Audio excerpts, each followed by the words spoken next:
3. Rarest powers of the dark chosen one that scare even demonic beings. There is a kind of chosen one that very few ever talk about.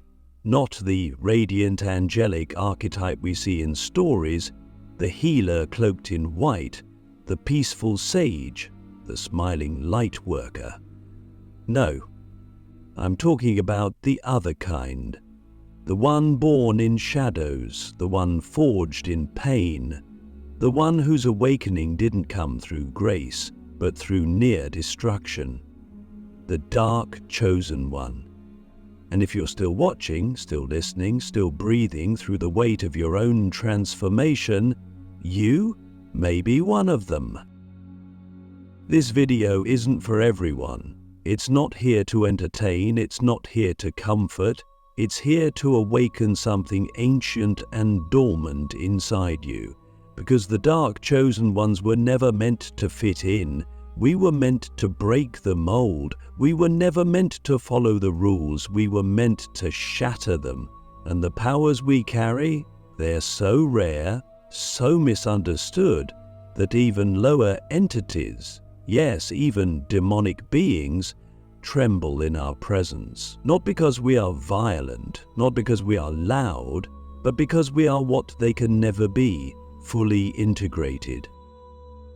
Click subscribe to this channel to get more profound spiritual lesson. Where others run from their darkness, we walk into it. Where others deny their shadow, we become intimate with it. And in doing so, we unlock something terrifyingly powerful. Something no demonic force can manipulate or control. Sovereignty. You see, the first rare power of the dark chosen one is absolute sovereignty of the inner world. And I don't mean confidence. I don't mean arrogance. I mean the unshakable knowing that nothing outside of you has dominion over your mind, your energy, your choices. When you've faced your own inner demons and refused to run, when you've sat in the fire of your own rage, grief, and darkness without flinching, you become immune to psychic manipulation. Demonic beings operate in the shadows of the unconscious. They feed not on blood or rituals, but on ignorance, on unclaimed pain, suppressed emotion, unresolved trauma. That's their playground.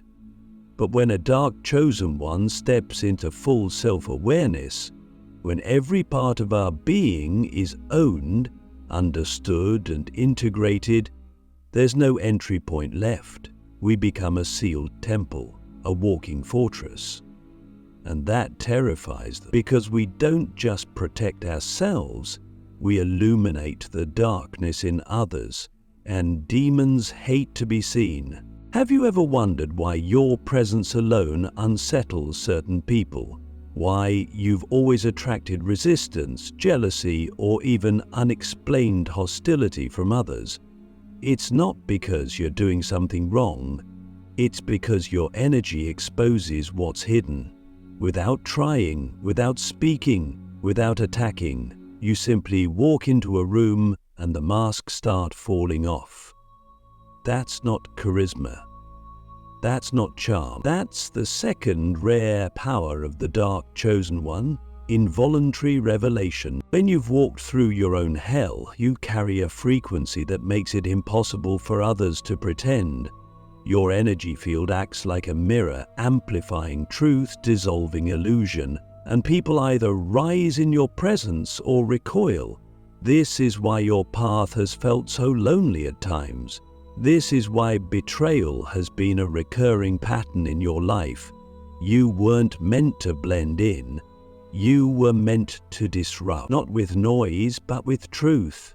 Not with force, but with frequency. It's why many dark chosen ones are initially mistaken for villains, rebels, or threats.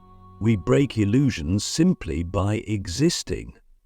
And here's the thing, lower entities, whether energetic parasites, psychic leeches, or full-blown demonic beings, thrive in illusion. They survive by cloaking themselves in others' blind spots.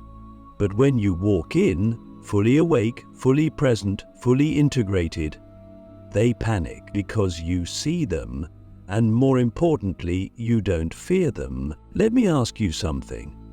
Can you recall a moment in your life where something dark tried to break you, but instead it revealed you? Where the thing that was meant to destroy you ended up being the very fire that refined you? That's not coincidence, that's alchemy. And that leads us to the third and most terrifying power of the Dark Chosen One: spiritual transmutation. You don't just survive pain, you devour it. You digest it, and then you turn it into light. Not the fluffy, performative light, but the kind of light that has depth. Light that radiates because it knows darkness. This is the rarest form of power, because it means you can't be broken, you can't be trapped, you can't be used. Every attack becomes your upgrade. Every betrayal becomes your clarity. Every wound becomes a doorway. You become what ancient mystics called a living philosopher's stone. Not because you're perfect, but because you've learned to turn every poison into medicine. And that level of mastery, that absolute reclamation of soul power, that is what terrifies demonic beings more than anything else.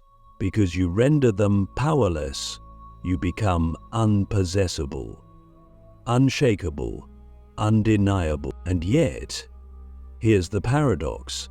The Dark Chosen Ones never seek power. We never chase status. We don't care about being admired. In fact, most of us resisted our path. We tried to be normal. We tried to shut down the visions, the dreams, the overwhelming empathy, the unexplainable rage, the intuitive knowing. But no matter how far we ran, the calling never left us.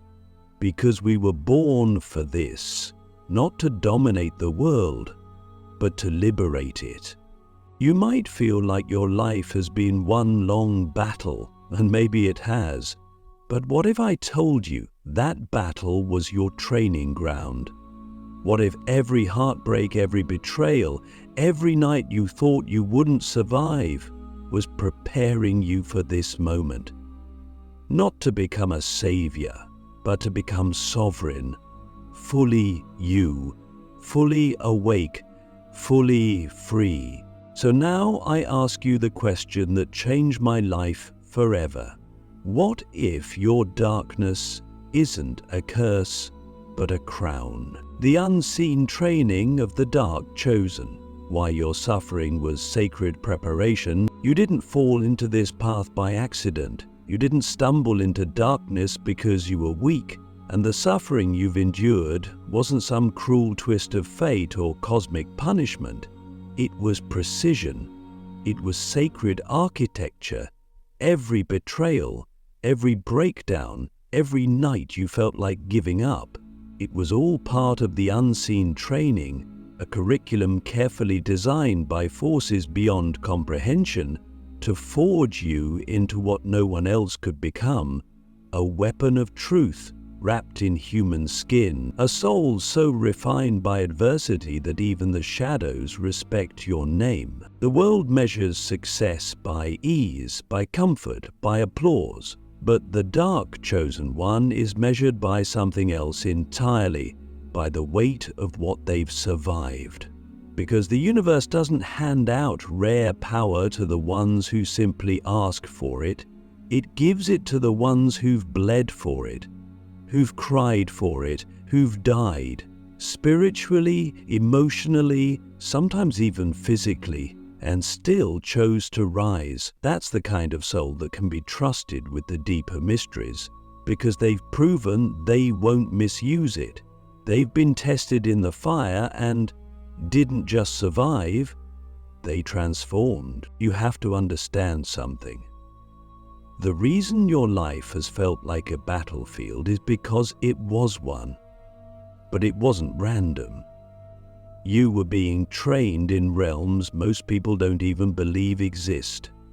Every toxic relationship, every moment of abandonment, every time you were silenced, overlooked, or scapegoated.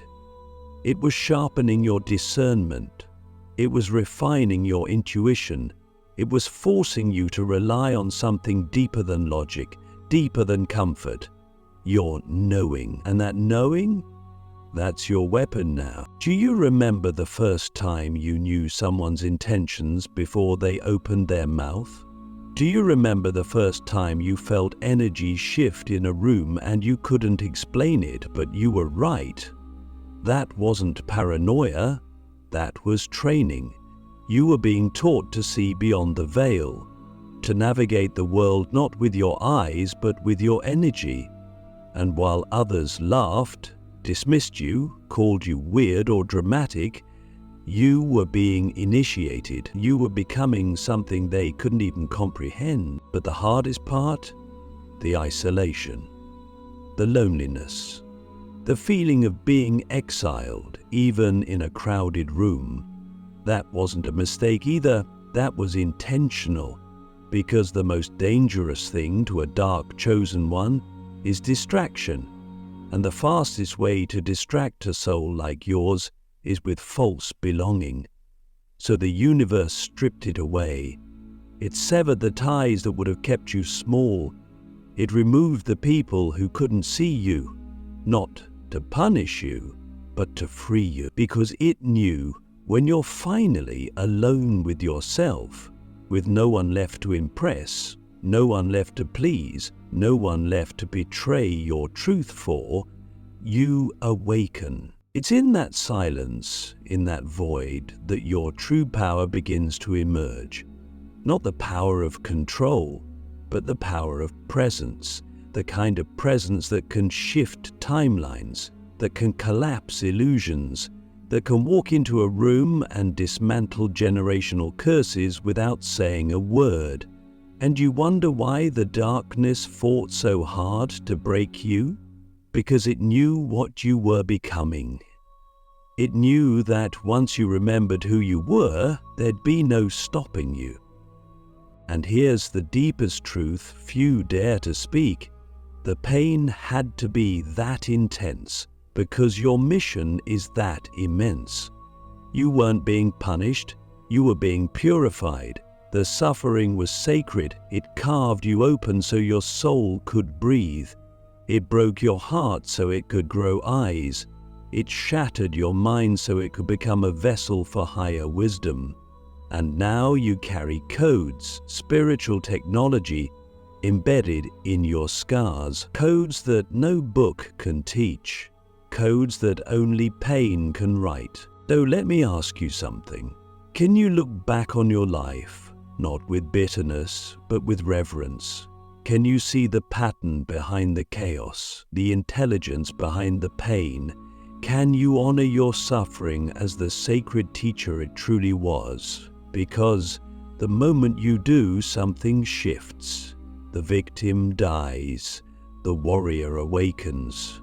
And that's when you begin to walk differently. You speak with less but say more. You move slower but with purpose. You stop chasing and start magnetizing, because the universe bends around those who carry unshakable inner truth. You were never meant to be ordinary. You were never meant to fit in. You were designed to disturb the matrix, to challenge the illusion, to walk into spiritual battlefields not with fear, but with fire in your eyes. And now, because of everything you've endured, you can. The training is nearly complete. You've been forged in shadows to carry a light no demon can mimic, a light that doesn't blind, but reveals. A presence that doesn't dominate, but liberates. And that's the scariest thing to any force that thrives in deception. The world isn't ready for you, but it needs you, and soon it will have no choice but to see you. Becoming the storm why your energy alone can collapse false realities. There comes a moment on the path of the dark chosen one when the inner transformation becomes so complete, so embodied, that your very presence begins to affect the world around you, not in small, subtle ways, but in seismic, undeniable shifts. People feel it before you speak. Rooms shift when you enter. Truths that were hidden begin to surface. The illusions people have clung to for years begin to unravel in your energy field. Not because you're trying to expose or destroy, but because you exist. And that existence, fully embodied in truth, is a force more disruptive than thunder. You don't walk into situations anymore. You arrive like a storm. The storm is not chaotic, it's not wild for the sake of destruction, it is precision, it is divine disruption, it is the force that clears away what no longer serves, and when a dark chosen one reaches this level of frequency, it becomes impossible to fake anything around them. Lies become unbearable, small talk becomes painful, hidden motives begin to shake loose. You don't even need to confront anymore. Your energy does the work for you. You become a living frequency of alignment, and anything in your field that is not in alignment, it begins to dissolve. That's the third rarest and most terrifying power of the dark chosen one. Energetic interference.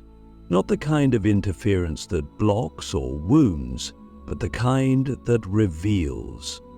You become so anchored in your own truth that you act as a spiritual disruptor. It's not sorcery, it's not intention, it's simply the alchemy of your presence. You've integrated so much darkness, transmuted so much pain, and reclaimed so much soul power that your vibration becomes incompatible with illusion, and illusion cannot survive where you stand. That's why people either love you deeply or resist you completely. There's rarely any neutral ground. Surface level energy cannot survive in your orbit. Why? Because you remind people of what they've buried. You reflect back to them the power they've given away. You don't need to say a word, you don't need to judge, you just are. And that being becomes a catalyst. You become a permission slip for others to wake up, or a mirror too painful to look into. But let's be clear, this isn't always glamorous. Being the storm means you often arrive at the end of cycles. You show up when things are falling apart. You don't bring the chaos, you reveal it. You don't cause the collapse, you make it impossible to hide from. And this is why your relationships have likely been intense, fleeting, or filled with emotional earthquakes. You weren't there to build comfort. You were there to shatter illusion, not to hurt, but to liberate. And liberation often comes with grief. You see, most people don't want the truth. They want safety. They want comfort, even if it's killing them slowly. They want the illusion to hold a little longer. But when you show up, the illusion begins to crack. Because you've lived through the lie, you've tasted the poison, you've clawed your way through the fog, and now your energy refuses to participate in anything that isn't real. That refusal is your power, and it's also what makes you dangerous. To systems, to parasites, to anything or anyone feeding off unconsciousness. And yet, despite how intense this power is, you didn't earn it through conquest. You earned it through surrender, through facing your own collapse, through letting go of everything you thought you were until all that remained was the truth. You became the storm by dying in silence, by grieving in secret, by rebuilding in the dark. And now, without even trying, you carry the frequency of rebirth. You walk with the energy of endings and new beginning. You don't just inspire change, You are the change, and this is what terrifies demonic beings. Not your words, not your rituals, not your crystals or sage, but your frequency, because it reminds them of what they can never become. They operate in distortion. You operate in alignment. They feed on fear. You've befriended your fear. They hide in shadows. You are the shadow, and the light that integrates it. You are the storm they cannot control, the mirror they cannot manipulate, the soul they cannot bind. Let me ask you something. Have you noticed how much calmer you've become, even as others unravel around you? Have you felt how much more silence speaks for you now? That's not fatigue. That's sovereignty. That's the storm settling into its center. You're not here to chase. You're not here to convince. You're here to be. And that being is enough to change everything. So, what do you do with this power?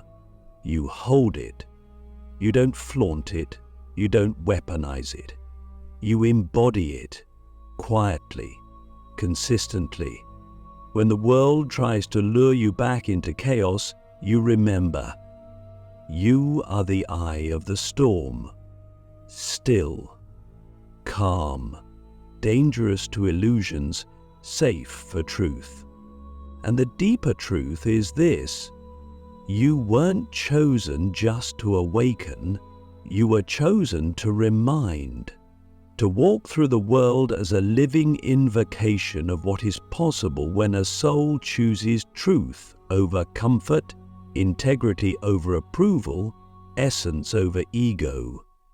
You are not here to destroy, you are here to reveal. And in doing so, you will collapse false realities, not with effort, but with your presence alone. The final unveiling, why you were never meant to be understood, only remember. There comes a point in the journey of the dark chosen one when you stop trying to explain yourself. You stop trying to be understood. You stop hoping that someone, somewhere, will finally see all of you and embrace it. Not because you've given up on connection, but because you finally realize something sacred. You were never meant to be understood. You were meant to be remembered. There's an outburst of laughter, and the audience stands, because what you carry, it isn't new. It's ancient. It's older than your body, older than this lifetime. It echoes from somewhere deep in the soul's memory, and when certain people meet you, when they look into your eyes or hear your voice or feel your presence, they don't understand you, they remember you. They remember something buried, something they've been running from or aching to return to. You don't trigger their mind, you awaken their soul. And that is why you've always felt like a stranger in this world, because you didn't come here to fit in, you came here to remind humanity of what it has forgotten. And yet, this path is not easy. You've likely been misunderstood your whole life, misread, labeled, rejected, maybe even feared, not because you were wrong, but because you were real in a world addicted to fantasy. You were deep in a world that celebrates surface. You were wild in a world that demands domestication, and that contrast, your very being, was too much for those who had silenced their own truth, so they projected. They attacked, they tried to shrink you, but nothing they did worked, did it? Because even when you doubted yourself, even when you tried to conform, something inside you refused to die. That something is your essence, untouchable, eternal, unapologetically true. And now, after all this time, it's finally taking the seat it was always meant to occupy. Not in arrogance, not in defiance, but in sovereignty. You don't need to be seen to exist. You don't need to be validated to be real. You know what you are. And that knowing is power. You've become the embodiment of paradox. You are the light and the shadow, the destroyer and the healer, the silence and the roar. And the world will never fully understand how you can hold all of that and still stand tall. How you can carry so much pain and still radiate presence. How you can walk through fire and still extend love. But it doesn't need to understand, because your presence isn't here to be analyzed, it's here to activate. You see, when you walk through the world as your full self, something extraordinary happens. You give others permission to do the same, not by preaching, not by teaching, just by being. People begin to feel what's possible, not because you told them, but because you reminded them. You reminded them of their own depth, their own courage, their own forgotten power. And that ripple effect, it changes everything. Quietly, profoundly, irrevocably. So stop trying to explain yourself to those who were never meant to understand you. Stop watering yourself down to be digestible. You are not here to be tolerated. You are here to be remembered by the ones who feel you before they hear you, by the ones who recognize your frequency before they know your name, by the ones who've been waiting for someone like you, not to save them, but to mirror them. This is the final unveiling, the moment where you drop the last mask, not because you're rebelling, but because you're returning to your original form, your soul's blueprint, your truest self. And in that return, you become unstoppable, not because of force, but because of resonance. Not because people fear you, but because they feel you. Deeply, instinctively, eternally. You were never here to be normal. You were never here to be accepted. You were here to awaken, to disrupt, to remind. And now that you've remembered who you are, the world will never forget you.